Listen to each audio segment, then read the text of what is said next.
Olá, meus amigos, minhas amigas, meus irmãos, minhas irmãs. É com imensa satisfação que aqui nos encontramos mais uma vez reunidos em nome do Senhor Jesus nesta sala virtual para mais um momento de estudo, mais um momento de reflexões acerca do Evangelho do Cristo à luz da doutrina espírita. E por isso mais uma vez agradecemos a Deus, nosso Pai, de infinita bondade, misericórdia e amor, em especial e acima de tudo, pelo dom da vida. Agradecemos a este Pai que constantemente nos oferta oportunidades para a nossa melhoria, oportunidades para a nossa iluminação espiritual. E hoje aqui nos encontramos agradecendo a Jesus de Nazaré pelos ensinamentos maravilhosos que ele nos deixou, agradecendo também aos espíritos amigos pelo amparo, pela proteção, pela assistência, não podendo deixar de agradecer também a todos vocês, irmãos e irmãs de jornada, que sempre se fazem presentes para juntos estudarmos o Evangelho do Cristo à luz da doutrina espírita. E aqui nos encontramos neste momento para estudarmos um pouco mais com base no livro Luz Acima, de autoria do espírito Humberto de Campos e Chico Xavier, livro que tem como título Luz Acima, livro que é composto por 50 capítulos. E hoje trouxemos como base para as nossas reflexões o capítulo de número 21, Tentando Explicar. Então aqui Humberto de Campos nos traz explicações, porque ele não apenas tenta, mas explica para aqueles que já aceitam, para aqueles que já estão preparados para internalizarem estas explicações, conforme nós encontramos também na doutrina espírita. Com certeza ele explica muitos assuntos aqui, ele nos esclarece. Então é importante nós observarmos e prestarmos bastante atenção nestes esclarecimentos de Humberto de Campos, porque ele também aqui nos fala acerca de mediunidade, nos fala acerca de comunicação mediúnica, nos fala acerca de tratamento espiritual, nos fala acerca de magnetismo. Mas antes de começarmos aqui este capítulo de número 21, é importante que relembremos o último estudo que realizamos do capítulo número 20, quando também ele nos explicou acerca da nossa família, da nossa linhagem divina, que todos nós, conforme ele trouxe naquela parábola da borboleta, todos nós pertencemos a uma única família. Por mais evoluído que seja o espírito, pegando como base a figura de Jesus de Nazaré, aquele espírito mais perfeito que já pisou a terra para nos servir de guia e modelo, Jesus é também o nosso irmão, Jesus também faz parte e é esta parte desta família divina, desta única família, a família universal. Simbolicamente falando, todos nós temos a mesma fisiologia espiritual, uns mais aperfeiçoados, outros menos aperfeiçoados, conforme nós encontramos lá naquela escala espírita elaborada pelos espíritos amigos, juntamente com a mediunidade, os médiuns amigos que auxiliaram Kardec, e Kardec também, que catalogou aquela escala espírita, que ele deixou bem claro que aquelas 10 classes, ou aquelas 10 classificações de espíritos que ele colocou ali a partir da questão número 100 do Livro dos Espíritos, foi apenas para efeito didático, que ela não traz ali todos os espíritos, que aquela escala ela vai ao infinito. Então assim somos nós nesta família.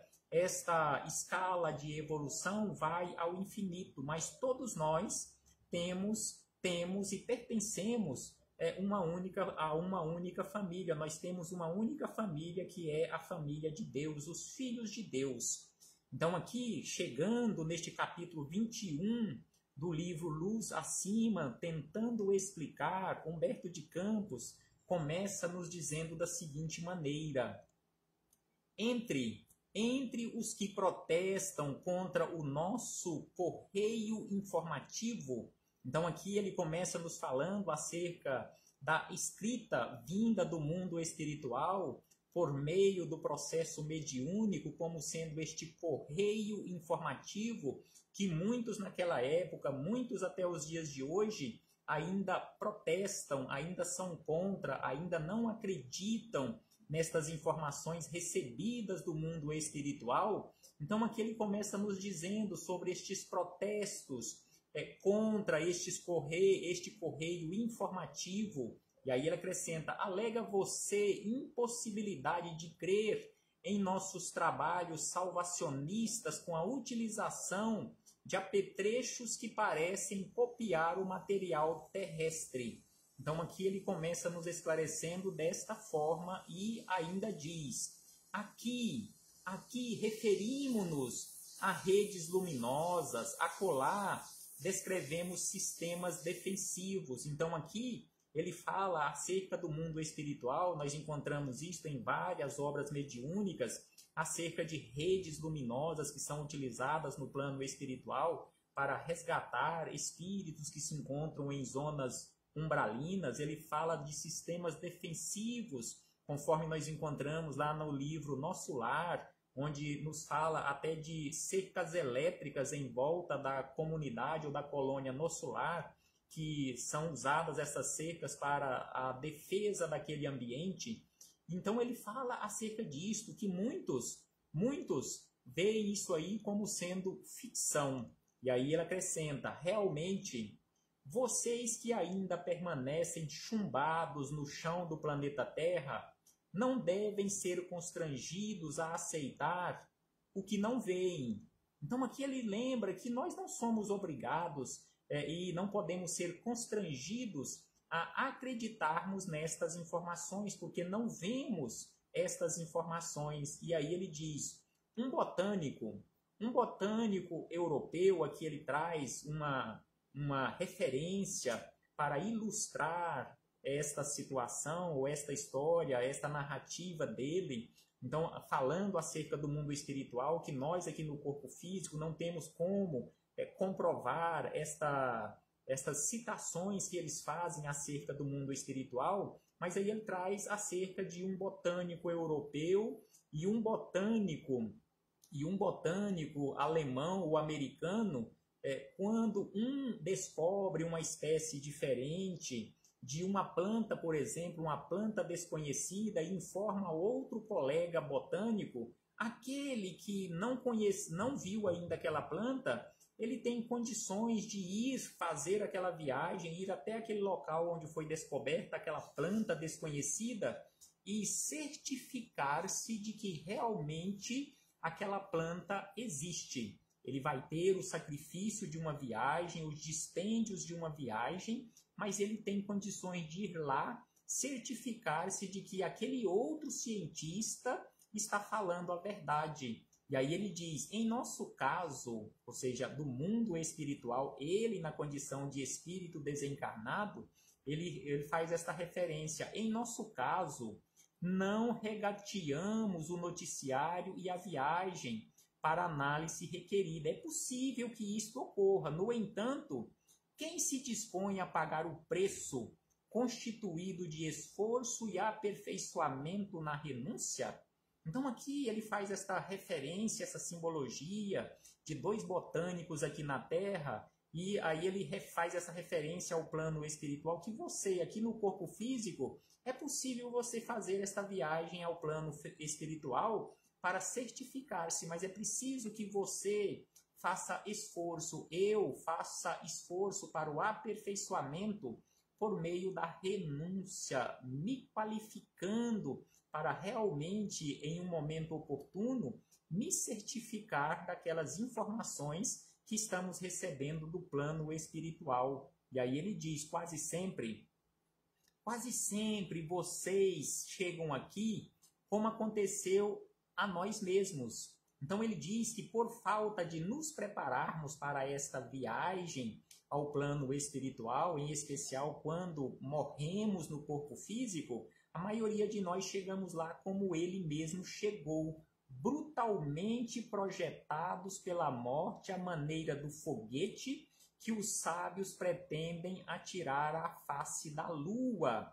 Então aqui ele fala acerca do foguete atirado ou que foi projetado rumo à lua, porque nesta ocasião, quando este livro foi lançado, ainda estavam estudos preliminares acerca da viagem do homem à lua, porque isso aconteceu lá na década de 60 do século e milênio passado, e o livro foi escrito em 1947. Então é por isso que ele faz a referência deste foguete que os homens estavam pretendendo atirar à face da lua. E aí ele diz que a maioria de nós chegamos lá no mundo espiritual assim, como este foguete atirado à face da lua. E aí ele diz ainda, com referência ao assunto, assevera você que a força mental dos espíritos desencarnados dispensaria semelhantes recursos. Então aqui ele lembra que muitos de nós achamos que o plano espiritual resolve tudo aqui para nós e que não precisamos nos esforçar. E aí ele vai esclarecendo, é por isso o título do capítulo, tentando explicar que não é bem assim, que o plano espiritual não pode resolver tudo, que eles precisam do nosso concurso, que não existe comunicação mediúnica sem a participação das duas partes. Não existe comunicação mediúnica sem espírito comunicante, não existe comunicação mediúnica sem o intermediário para receber esta comunicação mediúnica, e principalmente este intermediário ou o médium preparado para receber esta comunicação mediúnica. E aí ele acrescenta desta forma, com referência ao assunto, assevera você que a força mental dos espíritos desencarnados dispensaria semelhantes recursos e, por fundamentar a assertiva, declara que os seus doentes psíquicos obsidiados por entidades perversas cedem perfeitamente às suas emissões magnéticas no uso da oração. Não duvido, acrescenta Humberto de Campos, não duvido de suas possibilidades regeneradoras e curativas. Então aqui ele faz referência às possibilidades mentais regeneradoras e educativas. Então ele fala que não duvida que você, que eu, que cada um de nós tenhamos estas capacidades mentais, esta força magnética regeneradora e curativa. E aí ele questiona, habituou-se, porém, você aos cálculos da multiplicação? Aí ele faz esse questionamento que parece esdrúxulo para este momento, e aí ele acrescenta, admite porventura que a força suscetível de ser colhida na queda de um regato seja idêntica ao potencial da cachoeira? Então aqui ele faz uma referência a um regato pequeno, aquela quedinha d'água bem pequena, a uma cachoeira. Ele questiona, será que é possível colher a mesma força, uma força idêntica em um regato e também em uma cachoeira? Com certeza uma cachoeira, na questão de produção de energia, ela tem muito maior potencialidade de produção de energia.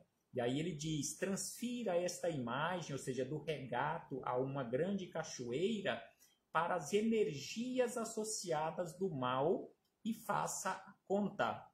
Provavelmente lembrará que nos compete canalizar os recursos do bem com intensidade maior e mais vigorosamente. É preciso que nos esforcemos, conforme ele diz aqui, para canalizarmos o bem com maior força.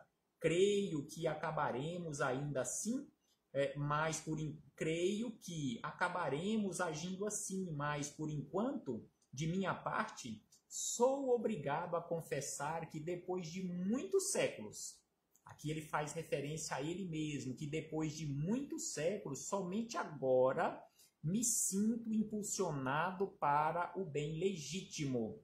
Então aqui ele fala que depois de muitos séculos, ele se sentiu impulsionado para a prática do bem legítimo. E aí prestemos atenção a esta outra referência que ele traz aqui. A seu parecer,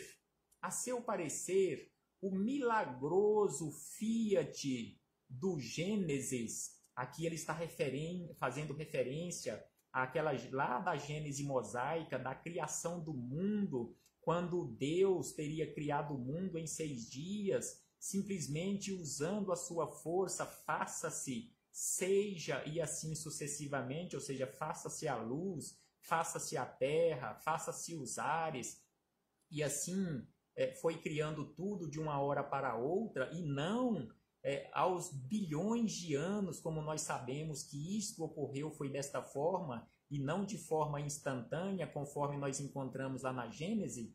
Então aqui ele fala, fazendo essa referência à Gênese mosaica, deste faça-se de imediato as coisas, que muitos acham que deixando o corpo físico, terá condições de fazer tudo desta forma, instantaneamente. Então é por isso que ele fala desta forma, que quando, a nosso parecer, o milagroso fiat do Gênesis estaria em nossas mãos, ou seja, nas mãos dos desencarnados, em ter condições de fazer tudo, logo após as peripécias do transe mental do veículo físico. Aí ele acrescenta que a potência mental de alta voltagem, no entanto, não é obra improvisada. Então aqui ele lembra que aquela potência mental de alta voltagem nós não alcançaremos de uma hora para outra. Será que Jesus alcançou aquela condição de um espírito crístico com esta potência de alta voltagem de uma hora para outra? Sem sombra de dúvida que não foi assim. Jesus não foi um espírito privilegiado por Deus que teria sido criado já numa condição de um espírito crístico. Ele alcançou aquela alta voltagem de potência mental ao longo dos bilhões de anos. É isto que Humberto de Campos está fazendo referência. Não existe milagre para o plano espiritual. E ainda ele diz, refere-se aos serviços de magnetismo curador em sua casa de saúde, como se tudo representasse simples realização da vontade pessoal. O trabalho para você é um jogo mecânico entre seus desígnios e suas energias. Efetivamente, seu concurso é precioso. Então aqui ele fala do trabalho nas casas espíritas, nas casas de saúde, em que o concurso dos encarnados é altamente precioso, e que esse trabalho é um trabalho de parceria, encarnado e desencarnado trabalhando conjuntamente. E aí prestemos atenção nesta outra referência, nesta outra simbologia que ele utiliza. Que seria, ele faz um questionamento, que seria das grandes cidades? Que seria das grandes cidades habituadas às vantagens do serviço elétrico se a tomada humilde se negasse a ligação com a usina? Então aqui ele faz esse questionamento. O que seria dessas grandes cidades se a tomada humilde que está lá estão lá nos nossos lares, se elas se recusassem a servirem como elas nos servem? Com certeza não teríamos energia à nossa disposição e disponível em nossos lares. E aí ele acrescenta, quando administra os benefícios espirituais aos necessitados, você não pode ver a multidão invisível agrupada em torno de sua prestimosa colaboração. Não é pelo fato de você não ver que esta multidão não exista.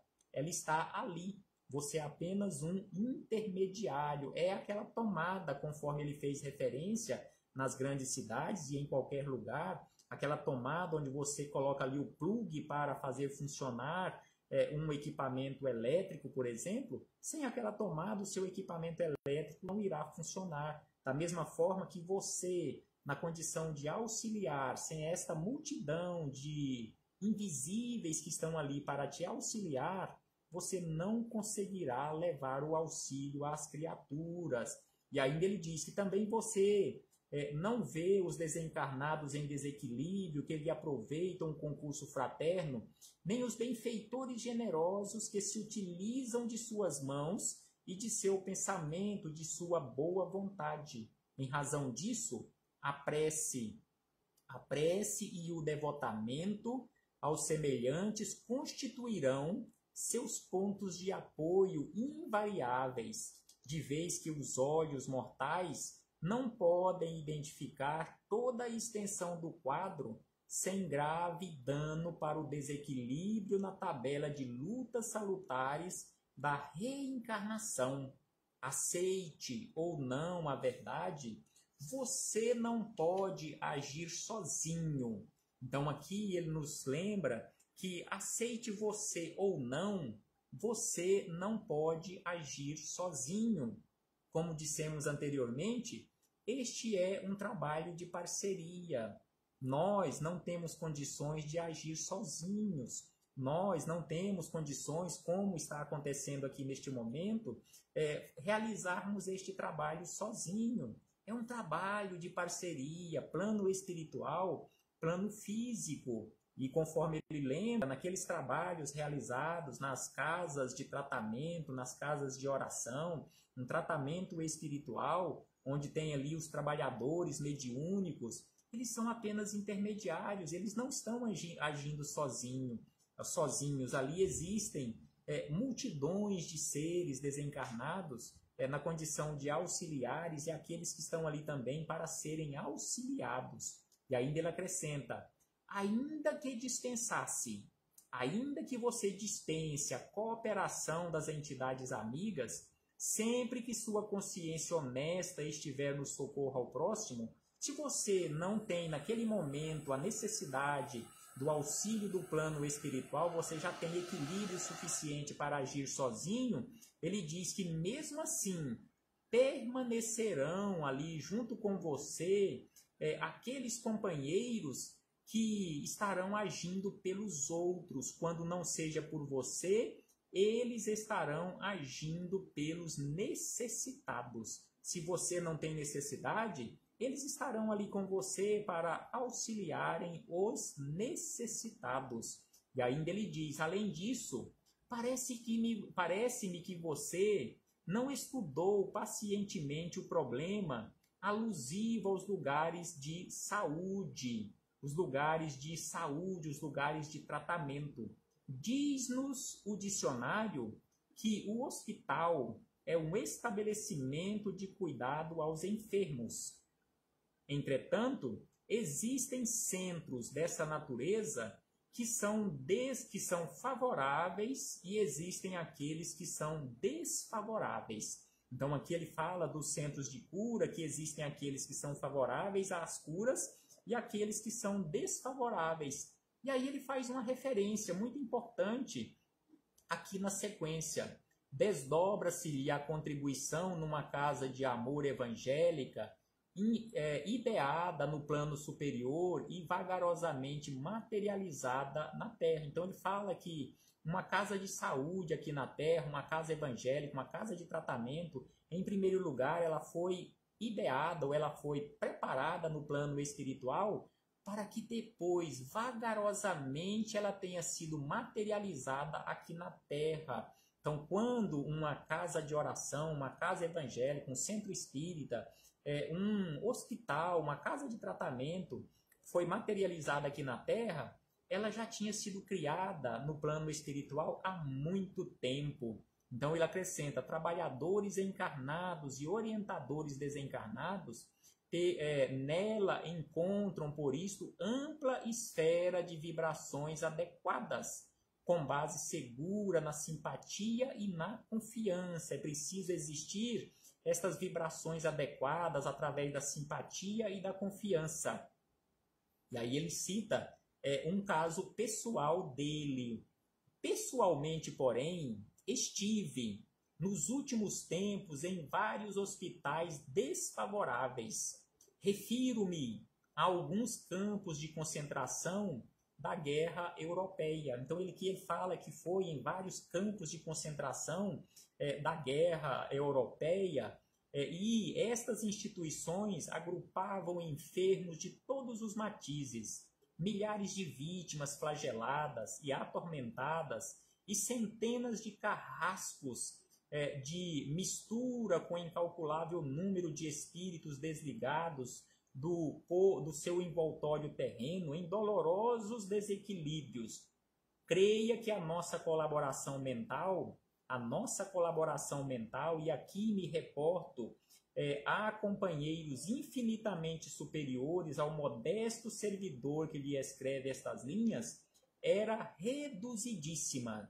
Então ele fala que a colaboração de espíritos infinitamente superiores naqueles campos de concentração era muito reduzida em relação às emanações do ódio que ali imperava monstruosamente. O campo estava repleto de obsidiados, mas a zona era desfavorável.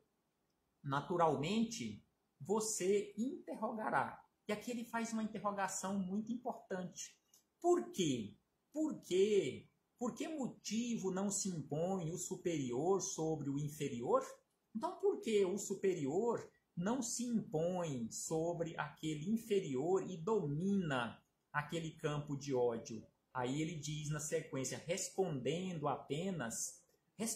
a este questionamento, apenas direi que passou pelo mundo alguém cuja força mental renovadora e divina levantava paralíticos. Então aqui ele faz referência a Jesus. Levantava paralíticos e restituía a visão aos cegos, impunha respeito aos seres das trevas, com a sua simples presença, e chegou a devolver o tônus vital a corpos cadaverizados, praticamente mortos. Aqui ele faz referência a Lázaro.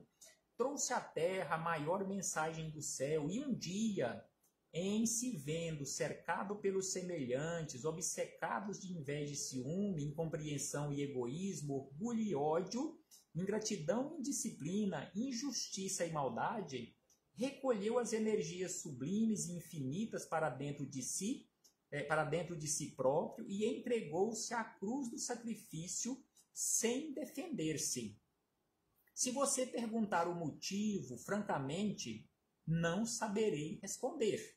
Então aqui ele diz que ele não saberia responder porque Jesus agiu daquela forma. E aí ele acrescenta para encerrar estas belíssimas e profundas reflexões. Admito que o embaixador excelso, ou seja, o Cristo, assim procedendo, fixou a lição da necessidade do reino de Deus no coração humano. Então aqui ele diz que ele particularmente entende desta forma, que Jesus, quando agiu desta forma, ele quis nos dizer que o reino de Deus precisa ser construído no coração de cada criatura, assim como nós encontramos nas palavras do Cristo lá no livro Boa Nova. Cada homem, diz Humberto de Campos, cada homem, no sentido genérico, homem e mulher, filho do Criador e herdeiro da eternidade, há de crescer por si, aprimorando-se e elevando-se, usando a vontade e a inteligência. Cada criatura, diz Humberto de Campos, cada criatura deverá a si própria o céu ou o inferno em que se encontra. Então, cada criatura tem a responsabilidade de construir no seu interior o céu ou o inferno, de acordo com as suas atitudes. Recordo-me que o divino crucificado ensinou certa feita. E aí ele cita o ensinamento do Cristo para encerrar as reflexões, que o reino celeste está dentro de vós. Quem não desejar descobri-lo em si mesmo, alcançará a posição do enfermo que se nega a todos os processos de cura. Para um doente dessa espécie, médicos e remédios não têm razão de ser. Se você não se conhecer, se você não instalar este reino de Deus no seu coração, médico e medicamento não terá nenhuma validade para você. Quanto ao nosso material socorrista e às nossas milícias as nossas turmas de vigilância e organizações que o homem, ou melhor, que honram a hierarquia, a ordem, o trabalho e a evolução dos quadros do mérito e da justiça, tudo isso do nosso regimento doméstico, tudo isso é do nosso regimento doméstico, até que vocês se reúnam a nós pelo golpe inevitável da morte, acreditarão em nossos informes se quiserem. Então aqui Humberto de Campos ele encerra estas reflexões dizendo que até que nós nos tornemos desencarnados, nos reunamos a eles no plano espiritual, acreditaremos ou não nestas informações, se nós quisermos, mesmo porque, de acordo com a velha filosofia popular, quem dá o que pode, a mais não é obrigado. Então, você acredita se puder e se quiser. Se não quiser, um dia, sem sombra de dúvida, e se não puder, não tiver o preparo para acreditar nestas informações recebidas do plano espiritual, um dia, quando deixar o corpo físico se restabelecer, se reequilibrar no plano espiritual, você conhecerá isto por conta própria no plano espiritual. Que possamos refletir acerca disto, meus irmãos e irmãs, e aqui nos encontramos neste trabalho de semeadura, convidando a todos para o estudo, para a reflexão, mas não obrigando ninguém a aceitar estes ensinamentos, aceitar estes esclarecimentos acerca do Evangelho de Jesus à luz da doutrina espírita. Todos estão convidados para conhecermos a verdade. Conhecereis a verdade e a verdade vos libertará. Com certeza, em conhecendo a verdade, nós nos libertaremos das trevas da ignorância. E sem sombra de dúvida, que todos nós um dia estaremos libertos das trevas da ignorância. Paz aos nossos corações e muito obrigado. Um abraço fraternal a todos e até breve, até muito breve, abraçando fraternalmente o nosso irmão Eudes Cecílio Júnior, que está lá em Trindade, a nossa irmã Vilma Guimarães, que está lá em Minas Gerais, a nossa irmã Karina Oliveira, que se não me falha a memória, está lá em Belém do Pará, então em vários pontos da terra. Recebam todos o meu abraço fraternal e muito obrigado. Até muito breve, meus irmãos e irmãs.